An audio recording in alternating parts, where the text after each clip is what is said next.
princess and stood quietly in the drawing room of Gatcombe Park, her hands gently cradling a small velvet box.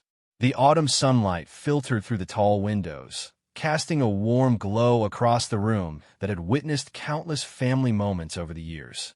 Inside the box lay the Jubilee Brooch, a piece of jewelry that held far more value than its diamonds and gold could ever represent.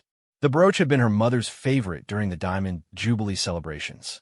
Queen Elizabeth II had worn it with such grace and dignity during those memorable months of 2012, when the entire nation came together to celebrate her remarkable reign, and remembered watching her mother pin it carefully to her coat that June morning, the diamonds catching the light as she prepared for another day of public duties. Now, 2 years after her mother's passing, and found herself the keeper of this precious heirloom. The decision of what to do with it had weighed heavily on her mind for months. The royal collection was vast, filled with jewels and artifacts that told the story of generations past. But this particular piece felt different. It carried with it the essence of her mother's dedication, her unwavering commitment to duty, and her love for the Commonwealth, and had always been known for her straightforward nature and practical approach to life. She was not one for grand gestures or dramatic announcements. Her style was quiet efficiency, getting things done without fuss or fanfare. This quality had earned her respect throughout the royal family and among the public who appreciated her no-nonsense attitude. The Princess Royal had spent considerable time thinking about who should inherit this particular brooch. It wasn't simply a matter of following protocol or tradition. This decision required careful consideration of what the piece represented and who would honor its significance in the years to come. Her thoughts often turned to Catherine, the Princess of Wales, over the years, and had observed how naturally Catherine had adapted to royal life. There was something genuine about the way she carried herself, a sincerity that reminded Anne of her own mother's approach to public service. Catherine didn't seek the spotlight, but when duty called, she answered with grace and authenticity. And remember the early days when Catherine first joined the family. There had been whispers and speculation about whether she would fit in, whether she understood the weight of royal responsibility. Those doubts had long since been put to rest. Catherine had proven herself time and again, supporting William through his various roles, raising their children with both normalcy and an understanding of their unique position, and taking on patronages that clearly mattered to her personally. The way Catherine interacted with people during royal engagements particularly impressed Anne.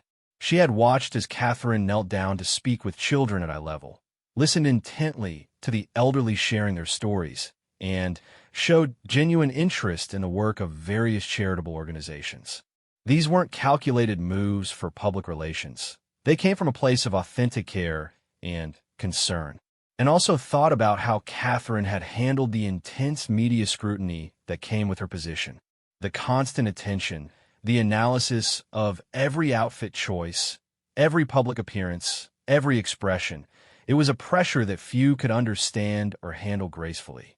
Yet Catherine had managed to maintain her composure while staying true to herself. The Princess Royal had particularly admired how Catherine had navigated the challenging period surrounding Harry and Meghan's departure from royal duties. Rather than taking sides publicly or making inflammatory statements, Catherine had continued to focus on her work and her family. She had supported William through what must have been a difficult time personally, while maintaining the dignity that the royal family required. As Anne held the brooch, she could almost hear her mother's voice offering guidance. Queen Elizabeth had always emphasized the importance of duty above personal preference, of serving something greater than oneself. She had also shown remarkable judgment in understanding people's character and potential. If the Queen were here now, and felt certain she would approve of the choice to pass the brooch to Catherine. The decision wasn't without its complications, of course, and was well aware that there would be expectations from other quarters. As the Queen consort, Camilla might reasonably expect to inherit significant pieces from the royal collection. Her position as Charles's wife certainly gave her a claim to many of the crown's treasures, and had nothing personal against Camilla. Over the years, she had come to appreciate the happiness that Camilla brought to her brother Charles. The long and often difficult path to their marriage had been painful for the entire family, and was genuinely pleased that Charles had found contentment in his later years. However, when it came to this particular brooch, and felt strongly that it should go to someone who embodied the same qualities that her mother had valued most highly. The Jubilee Brooch wasn't just a piece of jewelry. It was a symbol of dedicated service, of putting duty before personal desires, of representing the crown with dignity and grace, and reflected on the conversations she had had with her mother in her final years. The Queen had often spoken about the importance of the monarchy evolving while maintaining its core values. She had expressed hope that the younger generation would continue to uphold the standards she had tried to set throughout her reign. In Catherine, and saw someone who understood these principles instinctively. The Princess of Wales had shown that she could balance the traditional aspects of royal duty with a more modern, accessible approach. She connected with people in a way that felt natural rather than forced, and she seemed to genuinely understand the privilege and responsibility that came with her position. The brooch itself was exquisite in its craftsmanship. Created specifically for the Diamond Jubilee, it featured a stunning arrangement of diamonds set in white gold, with a design that incorporated symbols representing the United Kingdom and the Commonwealth. The central stone was particularly magnificent, catching and reflecting light in a way that seemed to embody the sparkle and joy of that historic celebration.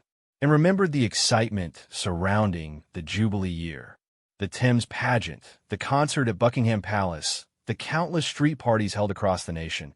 It had been a time of genuine celebration and unity. Her mother had been deeply moved by the outpouring of affection and respect shown by people not just in Britain, but around the world. During those celebrations, the Queen had worn the brooch to several key events. Each time, photographers had captured its beauty, and it had become something of an iconic piece from that memorable year. Fashion experts had written about its design, and royal watchers had noted how perfectly it complemented the Queen's carefully chosen outfits. But beyond its aesthetic appeal, the brooch represented something deeper.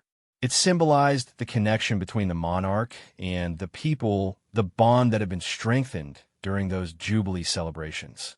It represented service, dedication, and the continuity of the monarchy across generations, and believed that Catherine would understand and honor this symbolism.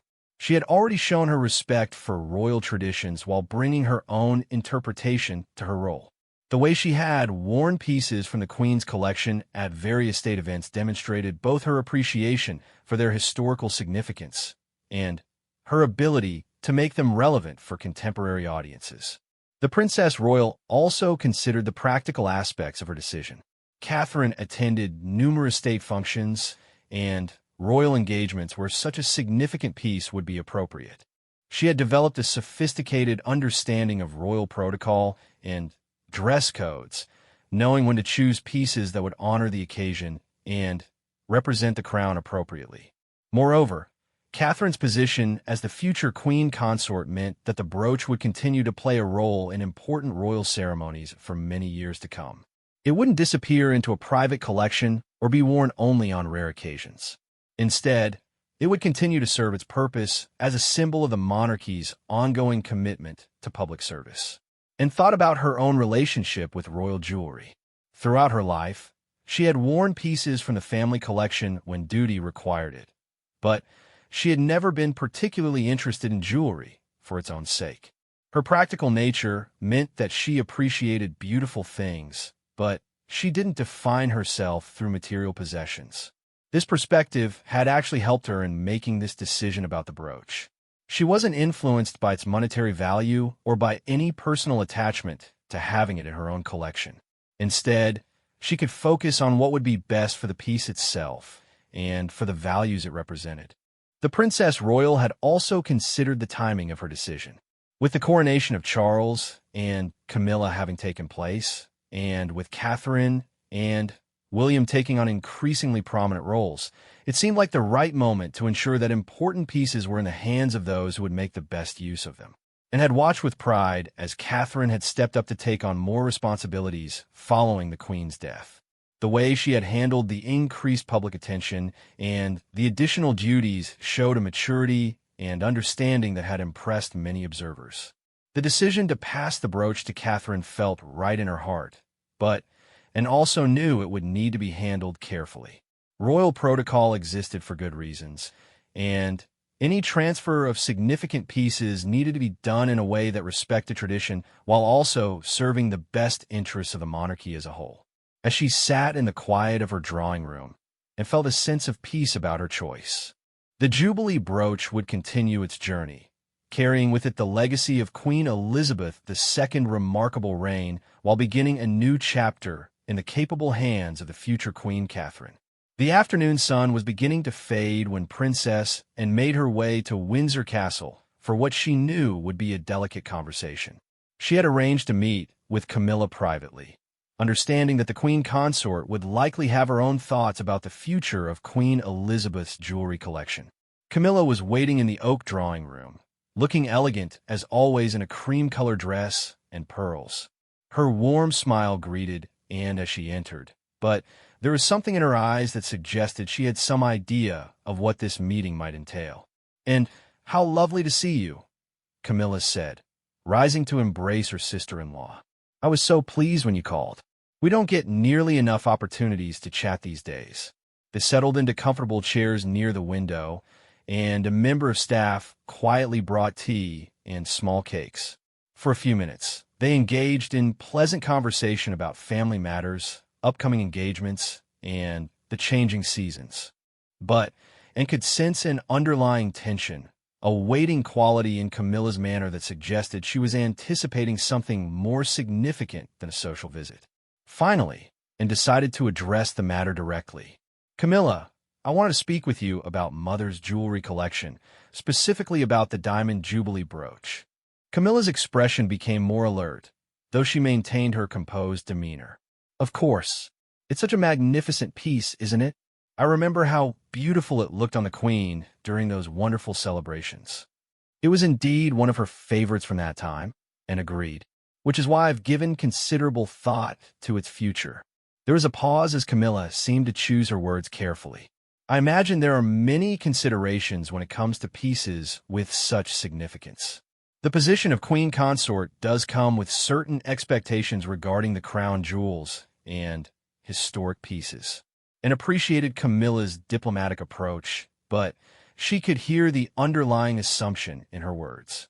"You're absolutely right that there are many considerations, which is why I wanted to discuss this with you personally."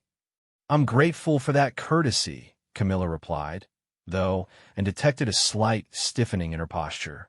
"Charles and I have spoken about the importance of maintaining the continuity of these historical pieces within their proper roles." "Indeed," and nodded. "And I believe it's exactly what Mother would have wanted, for these pieces to be with those who can best honor their significance and continue their purpose." Camilla leaned forward slightly, her hands clasped in her lap. "The Jubilee brooch holds particular meaning for me, and, as Queen Consort, wearing pieces that represent the crown's greatest celebrations feels like an important part of my duty. The Diamond Jubilee was such a remarkable time for the monarchy." And could hear the hope in Camilla's voice, mixed with what seemed like a gentle assertion of her claim to the piece. She felt a pang of sympathy for her sister-in-law, understanding that this conversation would likely be disappointing for her. It was indeed a remarkable time, and agreed. And the brooch certainly represents that period beautifully. "However, I've made the decision to pass it to Catherine." The words hung in the air between them. Camilla's expression didn't change dramatically, and noticed the slight tightening around her eyes, the way her hands pressed a little more firmly together. "Catherine," Camilla repeated quietly, "may I ask what led you to that decision?" And had prepared for this question, knowing it was both fair and inevitable. "I believe Catherine embodies the same qualities that Mother valued most highly. Her approach to royal duty, her genuine connection with people, her understanding of what service means. All of these things convince me that she will honor the brooch's significance. I see, Camilla said, her voice carefully neutral. Of course, Catherine is wonderful. But I had hoped, given my position. Your position is certainly important, and interrupted gently, but firmly. And there are many magnificent pieces that are perfectly suited to the queen consort. But this particular brooch feels destined for Catherine. Camilla was quiet for a long moment, looking out the window at the grounds of Windsor Castle. When she spoke again, there was a note of hurt in her voice that she couldn't quite conceal. I've tried very hard, and to prove myself worthy of this family and this role. Sometimes it feels as though no matter what I do, I'm still seen as somehow less deserving. The pain in Camilla's voice was genuine, and felt it keenly. She understood how difficult Camilla's journey had been, how much criticism and scrutiny she had endured over the years. The path to acceptance had been long and often brutal. This isn't about worthiness, Camilla, and said with sincere warmth. You've proven yourself many times over. Charles is happy, which means more to this family than you might realize. And you've handled your role with dignity and grace. Then, why? Camilla asked, finally, looking directly at Anne again. Does it feel like I'm always being passed over for the things that would truly establish my place here? It was a vulnerable moment, and appreciated Camilla's honesty. Because this isn't about establishing your place. Your place is secure. This is about what's best for this particular piece, and what Mother would have wanted. Camilla absorbed this for a moment. And you believe she would have wanted Catherine to have it? I do, and replied without hesitation. I believe Mother saw in Catherine someone who understood the deeper meaning of royal service. Not just the pageantry or the privilege, but the real responsibility to something greater than oneself. And you don't think I understand that? There was no anger in Camilla's question, just genuine sadness. I think you understand it very well, and said carefully. But I also think your path to understanding it has been different. You came to this role later in life, with experiences that shaped you in other ways. Catherine has grown into it, learned it from the ground up. Camilla nodded slowly. I suppose that's true, though I had hoped that my experience might count for something. It does count for something, and assured her. It counts for a great deal. But when it comes to this specific piece, I feel strongly that it belongs with Catherine. Does Charles know about your decision? Camilla asked. Not yet, and admitted, I wanted to speak with you first. I thought you deserved to hear it from me directly, rather than through family gossip or official announcements. I appreciate that, Camilla said, and there was genuine gratitude in her voice despite her disappointment. It shows consideration, even if the outcome isn't what I had hoped for. They sat in silence for a few minutes, both lost in their own thoughts. Outside, the gardens of Windsor were beginning to show the first signs of autumn, leaves starting to turn golden in the fading light. Will there be others? Camilla eventually asked. Other pieces that might come to me? And considered this carefully. There are certainly other beautiful pieces in Mother's collection. And your role as queen consort does come with access to many magnificent jewels. This decision about the Jubilee brooch doesn't change any of that. But not this one, Camilla said, as if trying to make peace with the reality. Not this one, and confirmed gently. Camilla took a deep breath and seemed to gather herself. When she spoke again, her voice was steadier, more composed. Well then, I suppose I should congratulate Catherine when the time comes. The brooch is indeed beautiful, and I'm sure she'll wear it with appropriate reverence, and was touched by Camilla's grace in this difficult moment. That means a great deal, Camilla. I know this isn't easy. No, it isn't, Camilla admitted.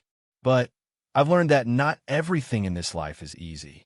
Sometimes we have to accept decisions that disappoint us and find ways to move forward with dignity. Mother would have respected that attitude and observed. Camilla smiled slightly, the first genuine smile since the difficult part of their conversation had begun. Do you think so?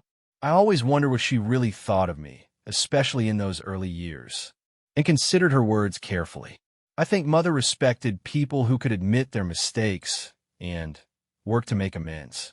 I think she valued resilience and the ability to put duty before personal feelings. You've shown both of those qualities, but not enough to inherit her favorite brooch, Camilla said, though without bitterness. Enough to earn her respect, and replied firmly. And enough to earn mine. Camilla reached over and squeezed Anne's hand briefly. Thank you for that. And thank you for coming to tell me yourself. I know you didn't have to do that. Yes, I did, Anne said. We're family, regardless of everything else. That means something. As their conversation drew to a close, Camilla seemed to be processing not just the disappointment of this particular decision, but also what it might mean for her place in the family going forward, and could see her sister-in-law working through complex emotions, hurt, acceptance, resignation, and perhaps even a kind of relief at finally knowing where she stood. I hope Catherine will think of the Queen when she wears it, Camilla said finally. I'm certain she will, Anne replied. And I hope you'll understand that this decision comes from love for what Mother represented, not from any lack of respect for you. I'm trying to understand that, Camilla said honestly. It may take some time, but I'm trying. As Anne prepared to leave, she felt both sadness and resolve about the conversation. She genuinely cared for Camilla and hadn't wanted to cause her pain. But she also felt certain that her decision about the brooch was the right one, both for the piece itself and for the values it represented. The weight of family legacy was never simple and reflected as she walked back to her car. Decisions that seemed clear in principle became complicated when they involved real people with real feelings and legitimate expectations. But sometimes doing what felt right required accepting that disappointment was inevitable. The following week, Princess Anne found herself at Kensington Palace, walking through the familiar corridors toward Catherine's private sitting room. The autumn afternoon was crisp, and through the tall windows, she could see the carefully maintained gardens where Catherine's children often played. The sound of distant laughter suggested that George, Charlotte, and Louis were indeed outside, perhaps with their nanny, enjoying the fresh air before the weather turned too cold, and had requested this meeting with Catherine, wanting to handle the transfer of the Jubilee Brooch with the same personal attention she had given to her conversation with Camilla. The difference was that this time, she anticipated the conversation would be far more pleasant, though potentially complicated in its own way. Catherine appeared in the doorway, looking effortlessly elegant in a navy blue sweater and tailored trousers, her hair pulled back in a simple style that somehow managed to look both casual and refined. Her warm smile was genuine as she welcomed her sister-in-law. And how wonderful to see you, Catherine said, embracing her warmly. I'll just put the kettle on. I thought we could have some tea by the fireplace. As they settled into comfortable chairs near the crackling fire, and noticed how naturally Catherine moved in this space. It wasn't the formal grandeur of staterooms, but rather a genuinely livable family environment. There were children's drawings displayed on side tables, family photographs scattered about, and books stacked casually on various surfaces. It felt like a real home, which Anne found both refreshing and telling. You look well, and observe as Catherine poured tea from a simple but elegant pot. Though I imagine you're keeping busy with all your engagements. It has been quite full lately, Catherine agreed. But I find the work incredibly rewarding. Each organization I visit seems to be doing such important work, and the people involved are so passionate about their causes, and had always appreciated Catherine's sincere approach to her royal duties. Unlike some who might speak in generalities about their charitable work, Catherine always seemed to have specific stories and genuine insights about the organization she supported. I particularly enjoyed the visit to the Children's Hospital last week, Catherine continued. The staff there are remarkable, and the courage of those children and their families is truly inspiring. Mother always said that the best part of royal duty was meeting people who were making a real difference, and observed. She believed that our role was to shine light on their work, not to be the focus ourselves. I think about that often, Catherine replied thoughtfully. Sometimes the attention can feel overwhelming, but when I remember that it's not really about me, that it's about amplifying voices that might not otherwise be heard, it feels much more manageable. This response confirmed for her, and that she had made the right decision about the brooch. Catherine understood instinctively what many people struggled to learn about royal service. That was about using privilege responsibly rather than enjoying it for its own sake. "Catherine," and said, setting down her teacup, "I wanted to speak with you about something quite special. It concerns a piece from Mother's jewelry collection." Catherine's expression became more attentive, though she remained relaxed. "Of course, I know there are many beautiful pieces, though I've always felt somewhat overwhelmed by the thought of being responsible for such treasures. That's actually part of why I wanted to talk with you," and said with a slight smile. "Your awareness of the responsibility is exactly the right attitude." From her handbag, and withdrew the velvet box containing the Jubilee brooch. Catherine's eyes widened slightly as she recognized the elegant case. "I wanted to personally give you this," and said, opening the box to reveal the magnificent brooch. "This is the diamond Jubilee brooch that Mother wore during the celebrations in 2012. Catherine's hand went to her throat in surprise, and for a moment she seemed genuinely speechless. When she found her voice, it was barely above a whisper. This is extraordinary. But are you certain? Surely there are others who—" "No," and said firmly but gently, "there are not others. This belongs with you." Catherine reached out tentatively, as if afraid to touch such a precious object. "It's absolutely beautiful. I remember seeing the Queen wear it during the Thames pageant. The way it caught the light was just magical." She loved that brooch, and confirmed. It represented everything she felt about that celebration: the joy, the unity, the sense of shared purpose between the crown and the people. "I'm deeply honored," Catherine said, her voice thick with emotion. "But I have to ask, shouldn't this go to someone with more experience? Someone who has been part of the family longer?" And appreciated Catherine's humility, but it only reinforced her conviction about the choice. "Catherine, length of time in the family isn't what matters here. What matters is understanding what this piece represents and being able to carry that forward." Catherine carefully lifted the brooch from its box, holding it up to catch the firelight.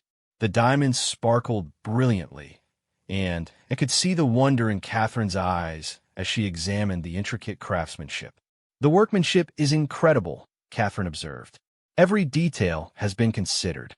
I can understand why the Queen cherished it. She wore it to several key events during that Jubilee year," and explained. "Each time, it seemed to embody the spirit of the celebration.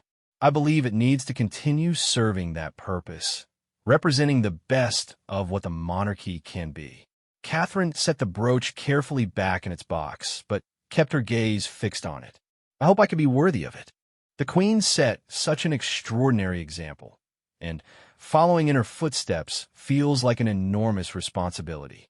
The fact that you feel that responsibility is exactly why you're the right person for this," and assured her. Mother didn't choose her jewelry based on who felt most entitled to it. She chose based on what would serve the institution best. "Did she ever express any thoughts about who should have it?" Catherine asked, and considered this carefully. "We never discussed this specific piece, but I know she watched your development in the family with great interest and approval. She often commented on your natural understanding of royal duty and your ability to connect with people." Catherine's eyes filled with tears, which she quickly tried to blink away. "That means more to me than you could possibly know. I always hoped she approved, but there were times when I felt so uncertain about whether I was doing things right." "You were," and said definitively, and she knew it. They sat in comfortable silence for a few minutes, both looking at the magnificent brooch. Finally, Catherine spoke again. "Will there be complications about this decision? I imagine others might have expected to inherit such a significant piece," and appreciated Catherine's sensitivity to the family dynamics at play. "I've already spoken with Camilla about it." "Oh," Catherine said, understanding immediately. "That must have been difficult. How did she take the news?" "With grace, ultimately," and replied honestly. She was disappointed, of course, but she handled it with dignity. Catherine nodded thoughtfully. I can imagine how she must have felt. As queen consort, she might reasonably have expected well. Yes, she might have. But expectations don't always align with what's best for particular pieces or for the institution as a whole. Is there anything I should do? Should I speak with her about it? And was touched by Catherine's consideration for Camilla's feelings. That's entirely up to you. I think she would appreciate your sensitivity to her position, but you're under no obligation to explain or justify this. Catherine picked up the box again, running her fingers along its velvet surface. When do you think would be appropriate for me to wear it? Whenever you feel the occasion calls for it, and replied. State dinners, significant royal celebrations, important overseas visits. Times when you're representing not just yourself, but the crown and what it stands for. I'll think very carefully about each occasion, Catherine promised. I want to honor both the Queen's memory and the significance of the piece. I know you will, and said with confidence. As their conversation continued, and shared stories about the various occasions when Queen Elizabeth had worn the brooch, describing the outfits she had chosen to complement it, and the events where it had been particularly memorable. Catherine listened intently, clearly treasuring these insights into her late mother-in-law's choices and preferences. She had such an eye for putting together an ensemble, Catherine observed. Every choice seemed purposeful, from the color of her hat to the style of her handbag. She understood that what she wore communicated messages, and explained. The brooch wasn't just beautiful jewelry to her. It was a way of honoring important occasions and showing respect for the people she was meeting. Catherine nodded understanding. I've been learning about that aspect of royal dressing. It's quite different from choosing clothes for everyday life. You've shown excellent judgment so far, and assured her. Your choice to wear pieces from Mother's collection at significant events has been both appropriate and touching. As the afternoon drew on, the conversation expanded beyond the brooch to touch on Catherine's experiences as a working royal, her thoughts about the future, and her hopes for how she could contribute to the monarchy's continued evolution. I often think about how to balance tradition with relevance, Catherine confided. I want to honor the history and ceremony that people expect, but I also want the monarchy to feel accessible and meaningful to younger generations. That's exactly the right approach, and confirmed. Mother managed that balance beautifully throughout her reign.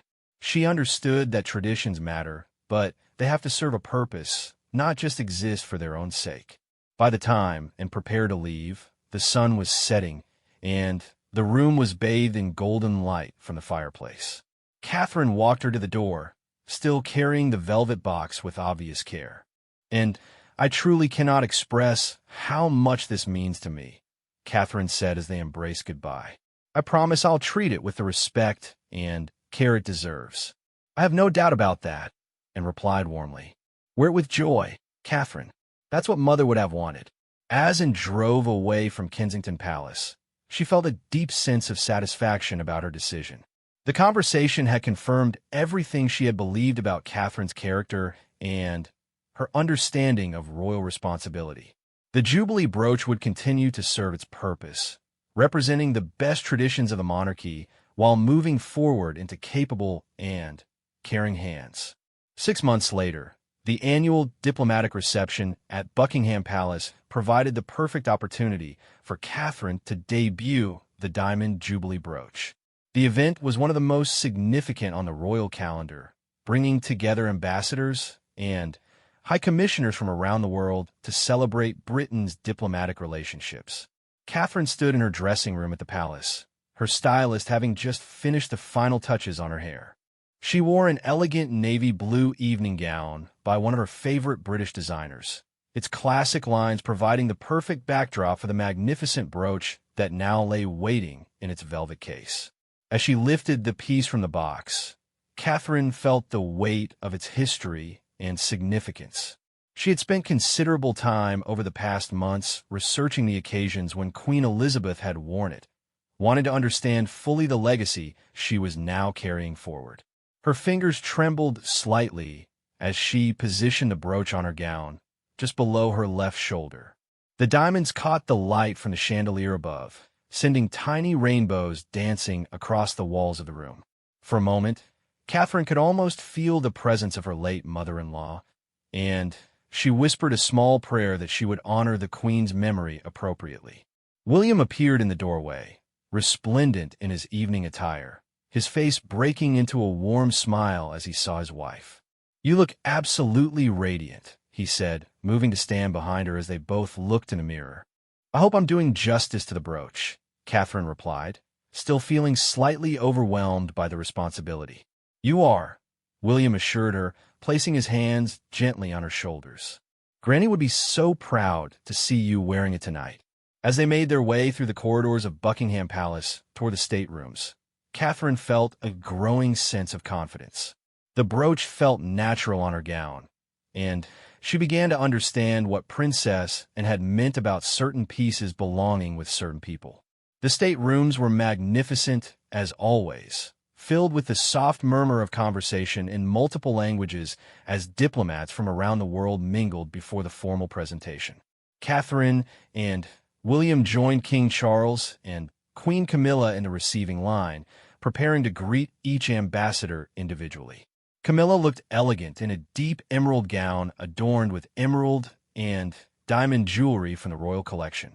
When she noticed Catherine's brooch, her expression remained perfectly composed, though Catherine caught a brief moment of what might have been wistfulness in her eyes. "The brooch looks beautiful on you, Catherine," Camilla said graciously. "It's perfect for tonight's occasion." "Thank you, Camilla," Catherine replied warmly. "I hope I can wear it with the same grace that the Queen did." King Charles approached, his eyes immediately drawn to the magnificent piece. "The Jubilee Brooch," he said softly. "Mother always said it brought her luck at important events, and told me how much the Queen cherished it," Catherine responded.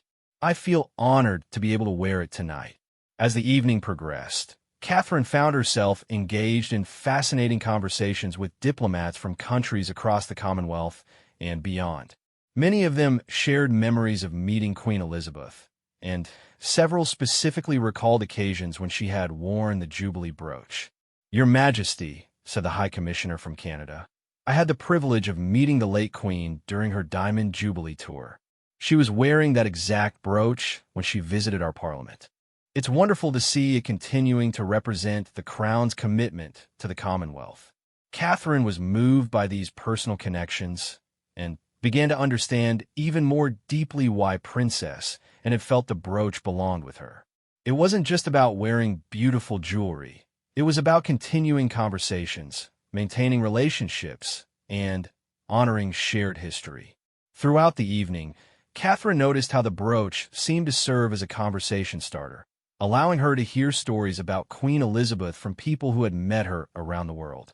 Each story added another layer to Catherine's understanding of her predecessor's impact and the role she now carried. As the formal part of the evening concluded and guests moved to the state dining room for dinner, Catherine found herself seated next to the ambassador from Australia. During their conversation, he mentioned how moved his country had been by the Queen's dedication to the Commonwealth. "The Jubilee celebrations in 2012 were particularly special for us," he noted. "We felt so included in that celebration of her service. That brooch she wore to many of the events became something of a symbol of that unity." Catherine touched the brooch gently. "I hope it can continue to serve that purpose. The Commonwealth relationships are so important to the future of the monarchy." Later that evening, as the reception was winding down, Princess Anne approached Catherine. She had been watching throughout the night, noting how naturally Catherine had worn the brooch and how it had facilitated exactly the kinds of conversations that Queen Elizabeth would have valued. "You've worn it beautifully tonight," Anne said with genuine warmth. "I could see Mother in the way you interacted with everyone, using their memories of her as bridges to new connections." Catherine felt a rush of gratitude for Anne's guidance and trust. "It felt right," she said simply, "like the brooch knew where it belonged." "That's exactly what I hoped you would feel," Anne replied. "Mother always said that the right piece of jewelry should feel natural, not like a burden or a performance." As the guests began to depart, Catherine and William made their way back through the palace corridors. The evening had been a tremendous success, and Catherine felt that she had passed an important milestone in her development as a working royal. "You were magnificent tonight," William said as they walked. "I watched you with those diplomats, and you seem to know exactly what to say, exactly how to make them feel valued and heard." "The brooch helped," Catherine admitted. "It gave people a way to share their memories of your grandmother, and that opened up so many wonderful conversations." In her dressing room later, as Catherine carefully removed the brooch and placed it back in its case, she reflected on the evening's events. She thought about Camilla's gracious response, about the stories shared by the diplomats, and about the weight of responsibility she felt to honor Queen Elizabeth's legacy. The next morning, Catherine received a handwritten note from Princess and, "My dear Catherine, watching you last night confirmed everything I believed about this decision. The brooch served its purpose beautifully because you understood that purpose. Mother would have been delighted to see how naturally you carried both the jewelry and the conversations it inspired. You have truly made it your own while honoring what it represents." Catherine treasured this note, understanding that it represented not just approval of her performance, but acceptance into a tradition of service that stretched back generations. Over the following months, Catherine wore the Jubilee Brooch to several other significant events. Each time, she found that it served as both a beautiful accessory and a meaningful connection to royal history. At a state dinner for visiting dignitaries from New Zealand, at the Commonwealth Day service at Westminster Abbey, and during a cultural celebration honoring the arts in Britain, the brooch continued to facilitate important conversations and connections. Perhaps most meaningfully, Catherine wore the brooch during a private audience with a group of young Commonwealth leaders visiting London for a leadership conference. As she shared the stories that Princess and had told her about Queen Elizabeth's love for this particular piece, she could see the impact it had on these emerging leaders from around the world. "Your Majesty," said one young woman from Jamaica, "knowing that you're wearing something that connected Queen Elizabeth to our countries makes this meeting feel even more special. It's like she's still part of these important conversations." Catherine realized that this was exactly what Princess and had envisioned when she made her decision about the brooch's future. It wasn't just about who deserved to wear a beautiful piece of jewelry. It was about who could best use it to continue building the relationships and maintaining the connections that were at the heart of the monarchy's service. As she looked back on the months since receiving the brooch, Catherine understood that she had grown not just into wearing it, but into truly understanding what it represented. The conversations it had sparked, the memories it had evoked, and the connections it had facilitated had all contributed to her own development as a working royal. The Jubilee brooch had found its proper home, not because Catherine was the most senior or the most entitled, but because she was the person who could best honor its history while ensuring its future relevance. In making her choice, Princess Anne had demonstrated the same kind of wisdom and understanding that Queen Elizabeth herself had shown throughout her remarkable reign. The story of the brooch was far from over. As Catherine continued to wear it to significant events, she was writing new chapters in its history, creating new memories and connections that would be treasured for generations to come.